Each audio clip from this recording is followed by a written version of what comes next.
It's a weird thing to say. Science is under assault. That sounds like a Fauci thing to say. But now when I listen to any of the people who are the so-called experts, you're on the short list of people that I roughly trust when it comes to things. Thank you. Knock on wood, male should be taller than female. So that's a very important cue. But I'm taller than my wife. That's the most important thing. I've published several academic studies looking at sex differences in information search within the mating domain, right? In the book, I talk about something that I call epistemological dichotomania, always trying to come up with binary categories to describe something. Activate your inner honey badger. Mm-hmm. So you need to be an ideological honey badger. Now, what do I mean by that? Don't be a honey badger when you're not standing on firm ground. Inter Miami had come to Montreal to play a game. He couldn't make it, and so I took my family to the game. As we were driving to get to the stadium, we crossed about a 6 to 8 block area where it was impossible for you to know whether it was in Raqqa, Syria, whether it was in Yemen, whether it was in Pakistan. It was just an endless sea.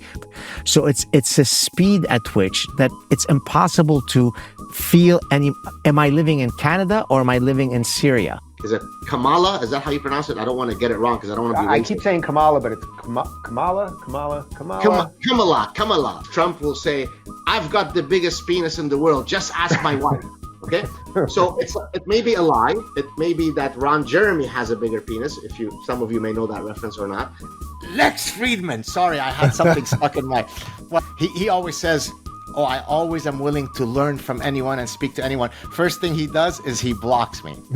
What a schmuck. Do you think if I was talking to your dad in Lebanon in give me a year. 72, as he was watching the turn, is that sort of what you're describing right now in your country? Or maybe in my country? Absolutely. It would be interesting if your next book was a follow-up where you actually maybe co-wrote it with a biologist, right? I'm always very shy to collaborate with people because my standards of perfectionism are actually quite brutal. As a man of science, as a man of rationality, to see so many of your colleagues, now I'm not talking about the political part, just the scientific part just completely collapsed too. There's something interesting about writing a book about happiness because it puts a lot of pressure on the author, sort of the way I always felt that Jordan was under a lot of pressure by writing 12 Rules for Life because, man, if he broke one of those rules, then why would you want to buy this book? And to Jordan's credit, people always ask me, I never saw him break a rule. I live under the illusion that the neuronal firings of my brains belong to me. But then Justin Trudeau, with a really nice cigar and a cognac, he goes, hey, Jew, 58% of your life and your thoughts and your ideas and your jokes and your words belong to me. I satirized this. I called her the fertility extremist, right? Because people were attacking her for having had 5 children and adopting 2. And the 2 that she adopted was a manifestation of her